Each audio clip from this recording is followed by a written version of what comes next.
Oke, Assalamualaikum warahmatullahi wabarakatuh, teman-teman. Kita ketemu lagi di tutorial kali ini. Kita akan bahas tentang gimana sih cara kerjanya machine learning dan juga deep learning di dalam project sentiment analysis yang teman-teman buat. Jadi semoga ini teman-teman bisa memahami ya bedanya teman-teman ketika membuat project sentiment analysis menggunakan machine learning ataukah deep learning itu. Jadi nggak sama ya teman-teman, nggak misalkan kayak teman-teman bikin project AI sentiment analysis itu ya cuma AI itu aja gitu penjelasannya, enggak, tapi lebih dalam lagi itu kalian juga nanti bisa jadi akan ditanya itu kalian pakai apa ya, machine learning atau deep learning gitu. Nah ini juga semoga membantu teman-teman untuk memahami perbedaannya gitu ya tuh.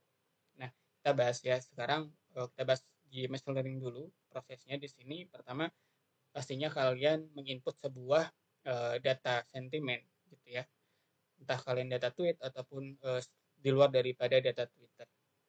Nah, ketika kalian udah dapat datanya, maka selanjutnya kalian memproses data tersebut dan diawali dengan fitur extraction di situ. Apa aja yang dilakukan dalam proses fitur extraction ini? Nah, yang dilakukan di sini adalah kalian memfiturkan kata-kata tersebut gitu ya dalam urutan kata, frekuensi kata, atau representasi lain dari teks seperti TF-IDF ataupun back of word yang digunakan untuk merepresentasikan teks dalam bentuk numerik. Nah, itu yang dilakukan teman-teman di dalam fitur extraction ketika menggunakan machine learning. Nanti akan kita bahas ya tersendiri untuk TF-IDF itu apa dan juga back of word itu apa. Itu pertama. Terus kemudian selanjutnya itu ada proses klasifikasinya, di mana setelah fitur diekstraksi, model menggunakan algoritma misalkan seperti logistic regression, SVM atau support vector machine, atau naive Bayes, di mana di sini digunakan untuk mengklasifikasikan ke dalam kategori sentimen seperti positif, negatif, ataupun netral.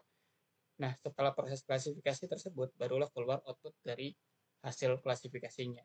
Hasilnya apa ya? Hasilnya itu berapa persen positif, berapa persen negatif, dan berapa persen yang netral. Nah, itu kurang lebih proses machine learning ya. Nah, terus kemudian selanjutnya adalah proses dalam deep learning. Sama untuk filenya ya, atau datanya itu data teks ya, atau data tweet yang kalian punya. Terus kemudian di sini ada proses juga fitur extraction dan juga klasifikasi. Cuman bedanya kalau di dalam deep learning ini dilakukan secara otomatis, teman-teman. Dan ini dijadikan dalam satu proses, di mana proses ini, fitur extraction dan klasifikasi ini,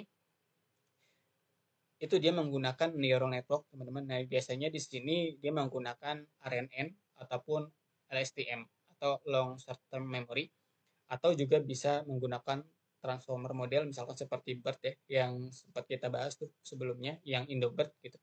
Nah, kemudian juga model deep learning ini dapat menangkap konteks dan hubungan kata dalam kalimat secara otomatis. Jadi tanpa memerlukan ekstraksi fitur manual seperti machine learning yang tadi kita bahas gitu, yang harus secara manual kita lakukan TF-IDF, terus juga kita lakukan back of word-nya gitu. Ini enggak, jadi secara otomatis gitu. Nah, kemudian untuk hasilnya ya, ini sama ya, dia akan menghasilkan berapa persen positif, kemudian berapa persen negatif, dan juga berapa persen netral. Nah, jadi kalau kita rangkum, perbedaannya adalah pertama untuk machine learning, penggunaannya itu memerlukan langkah-langkah yang eksplisit untuk ekstraksi fitur dari teks yang kita punya.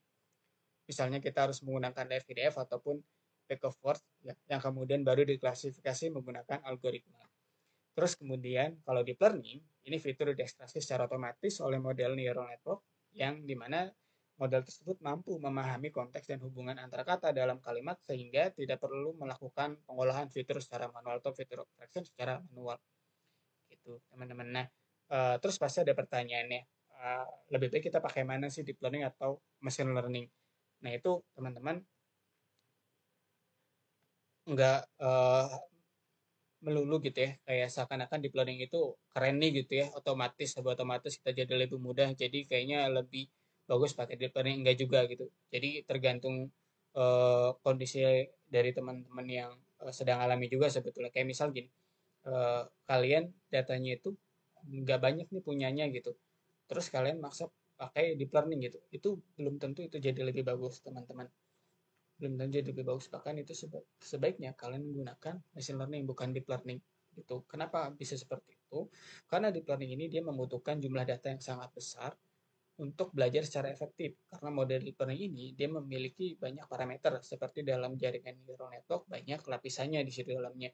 Dan di sini memerlukan data dalam jumlah yang besar agar dapat digeneralisasi dengan baik dan menghindari overfitting atau model ini terlalu menyesuaikan diri dengan data pelatih atau data latih gitu ya, dan tidak dapat bekerja dengan baik pada data yang baru atau data testing nantinya gitu. Nah, dengan data yang sedikit, deep learning ini mungkin akan overfit ya, atau yaitu model ini akan terlalu menghafal data pelatih tanpa dapat menangkap pola yang lebih umum gitu. Jadi terlalu fokus mengerti tentang data yang kalian kasih untuk sebagai data latih gitu. Nah, terus kemudian kalau misalkan data kalian sedikit, maka lebih baik ya kalian pakai machine learning aja gitu. Jadi machine learning ini seperti logistic regression atau net bias atau SVM ini lebih efisien pada data yang lebih kecil ya. Karena mereka tidak membutuhkan jumlah data yang sangat besar untuk bekerja dengan baik. Karena algoritmanya ini lebih fokus pada fitur yang relevan dan memiliki model yang lebih sederhana sehingga lebih mampu untuk menghasilkan hasil yang baik meskipun data terbatas. Di sini kita juga bisa menggunakan teknik seperti cross validation untuk memaksimalkan penggunaan data yang terbatas dan mengurangi risiko overfitting. Gitu teman-teman. Jadi kalau kalian datanya itu sedikit, maka disarankan kalian menggunakan machine learning. Tapi kalau kalian punya datanya banyak, maka kalian boleh menggunakan deep learning. Gitu teman-teman ya. Oke, itu aja. Semoga bisa bermanfaat. Assalamualaikum warahmatullahi wabarakatuh.